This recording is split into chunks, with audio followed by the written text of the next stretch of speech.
Hello, I'm Annie Davey. I've been telling Bible stories to children for many years, and I've got some lovely ones to tell you from the New Testament in this section here. If you want to know about the background, where I got some of the background detail from, you can look it up on the web on truthortradition.com or www.korky.info, where we've written a book called Jesus, Faith and Fact.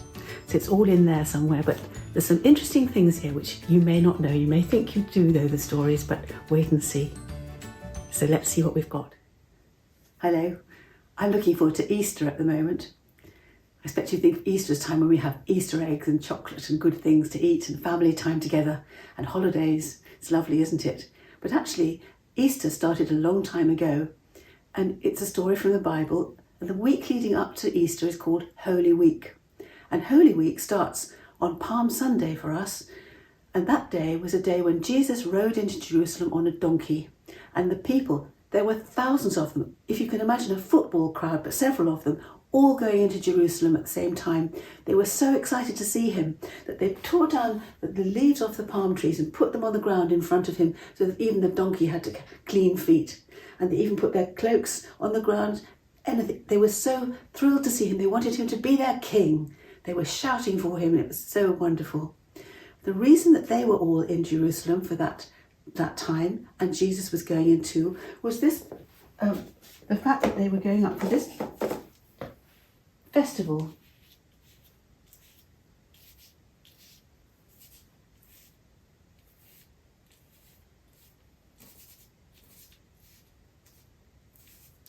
They were going up for something called Passover. And Jewish families to this day celebrate Passover, like we celebrate Christmas or Easter. And Passover was a time that God told them to remember every year by going to the temple at Jerusalem if they could and having a special meal. And the special meal was to remind them of the time that he had brought them safely out of Egypt a couple of thousand years earlier, because that was a time when the Pharaoh, the king of Egypt, had made the people of the Hebrews slaves. He wanted them to build his buildings and he wasn't going to pay them anything, and he made them really work hard for nothing. He even made them make the bricks. And so Moses came along, and Moses asked Pharaoh on God's instructions to let the people go. And 9 horrible things happened, and still Pharaoh wouldn't let the people go. And then the last thing that happened, which Moses told him to do, he said to the people, the Hebrews, "Tonight you must sacrifice a lamb, have roast lamb for dinner, and have unleavened bread for your dinners, and pack up a picnic, because when you put the blood of the lamb on the doorposts," if you imagine this is the little street in Egypt, they put some blood on the doorposts to mark the doorposts. He said, "Tonight the angel of death is going to fly across the land, and anybody whose doorposts have the blood of the lamb on them will be safe, but every other home, a firstborn son will die." And it happened. And even the Pharaoh lost his firstborn son. And there was absolutely wailing and sadness throughout the whole land, and Pharaoh gave in and let them go. And so ever after that, they remembered the Passover meal.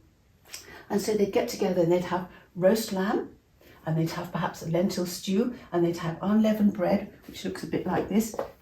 I slightly overcooked this one, but it's a flat bread. It's not made with yeast, so it doesn't rise like our bread does. And it's made of just flour and olive oil, a bit of salt and water. So there'd be a stack of the bread. There'd be a jar of salty water to remind them of the tears that were shed in Egypt. There'd be some parsley and bitter herbs to remind them of their bitterness, of how sad they felt. And there'd be perhaps some olives and some dried figs and a great big bottle of wine, a big skin of wine. Actually, they kept them in skins. And so let's put some wine in there, shall we? So they had this wonderful feast together, Jesus and his friends, in a great big upper room.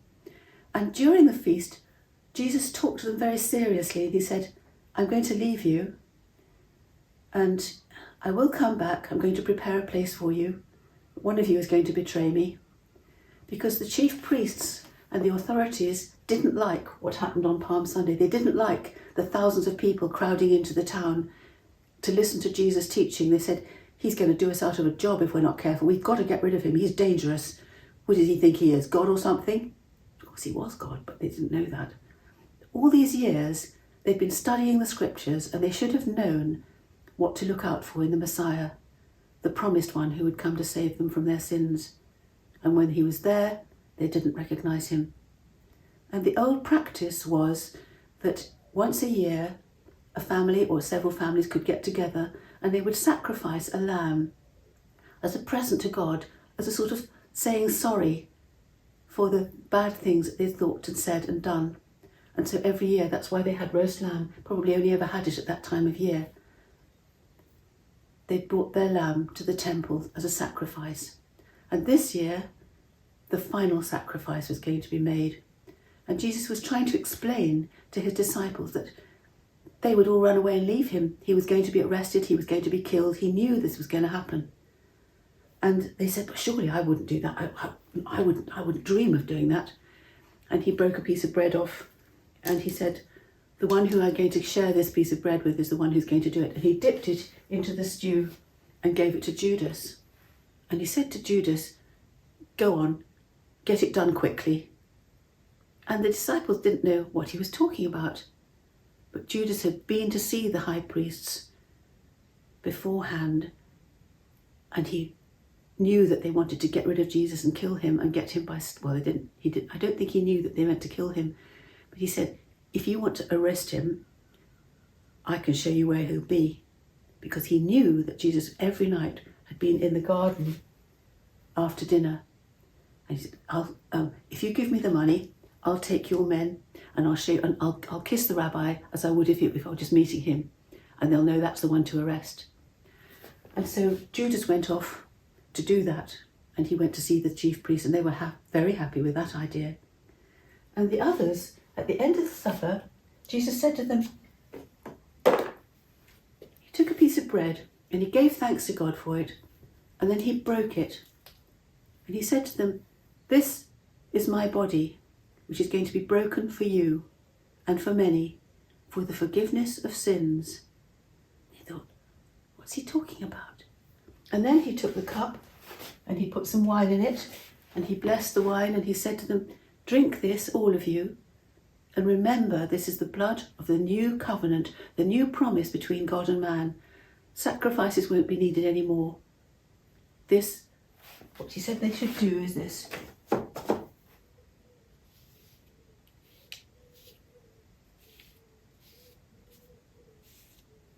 Should eat the bread, and drink the wine, and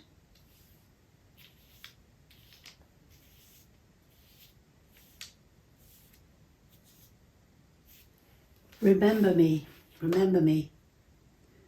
So they shared the bread and the wine, and then, as usual, they all went out to the garden. But there was a very heavy atmosphere because Jesus seemed to be very sad and troubled. And he said to them, to Peter and James and John, he said, come with me. He said, I need to pray.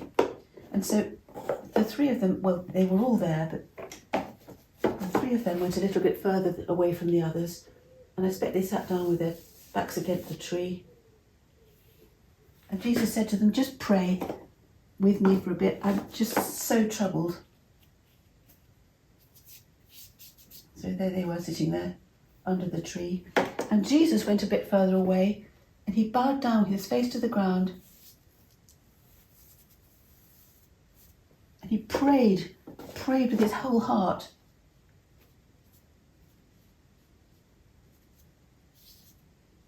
Father God, do I have to go through with this? I don't know if I can face it. Oh, if there's any other way other than doing what's ahead of me, please, can you take this away from me? And then he went back to see, and they were all fast asleep. And he said, couldn't you even wait and watch with me for an hour? And he went back and prayed some more. And then there was a tremendous racket. They could hear a lot of men coming through the woods. And guess what? It was Judas and the soldiers from the temple guards probably. And they all came rushing, and they had torches in their hands. Just put a couple of torches there, just to show them the way, because it was a rough ground. So the lights were there. And Jesus stood up and he said, I'm the one you're looking for. And Judas went up and kissed his hand as he would, as if he was just saying normally hello. And they arrested him and took him away. And all his disciples did exactly what he said. They ran away. They were terrified. They thought they were going to be arrested too. And Peter had said, even if you get put in prison, I will never leave you. I'll stay with you forever, even if they kill me. And he followed to see what they were going to do with Jesus. And 3 times during that awful night, Peter said, I never knew him. No, I'm not one of them. No, I'm not. But they recognised him because of his accent as much as anything. And they took him to the high priest's house. They took him to Herod. They took him to Pilate. Backwards and forwards across the city, trying to make him say things that would incriminate him, that would make him, in their law, worthy of death. And in the end, Pilate said to them, well, look, I can't find anything wrong with this man. I just washed my hands of it. It's just, he doesn't seem to have done anything wrong to me. I'll tell you what, I've got to set somebody free. It's tradition, isn't it? Somebody free at Passover time. You can either have this man here who done nothing wrong, or you can have Barabbas, that terrorist guy. They said, we'll have Barabbas. So Jesus, who'd done nothing wrong ever, was the one who was taken away to be beaten and put to death. And just outside the Damascus Gate, there's a place, it's called, well, let's see what it's called.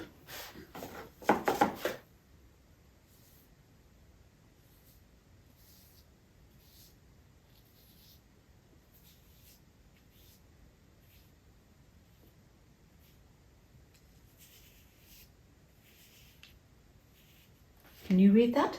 The place of the skull. You can see there's a sort of cliff there, building on top of it, and the cliff has got caves in it which look very much like the skull. And this big picture here was when it was a postcard which my husband got years ago in the 1960s when he was out there. Before they'd built the bus station, they'd built a bus station across the front of it now. But can you see that outline of the skull? It's quite remarkable, isn't it? And so they called it the place of the skull. And at the foot of the cliff there, archaeologists in recent years have found a rock pavement under the earth down here, and they found 3 holes in the ground, and they think that those were the holes that took the 3 crosses of Jesus and the 2 thieves. And that's where the story ends of Holy Week. Just round the corner here is a picture of the tomb cut in the rock that belonged to Joseph of Arimathea, where they took Jesus' body after he died. And this meal that they had together is known as the Last Supper. And Christians today go into church on Sundays, other times too, and they share the bread and the wine together. Sometimes it's called the breaking of the bread. Drinking the wine and eating the bread, we do it to remember Jesus. Nothing magical about it, but it was a very special time. Jesus said to do it, so that's why we do. So let's put it up here, shall we?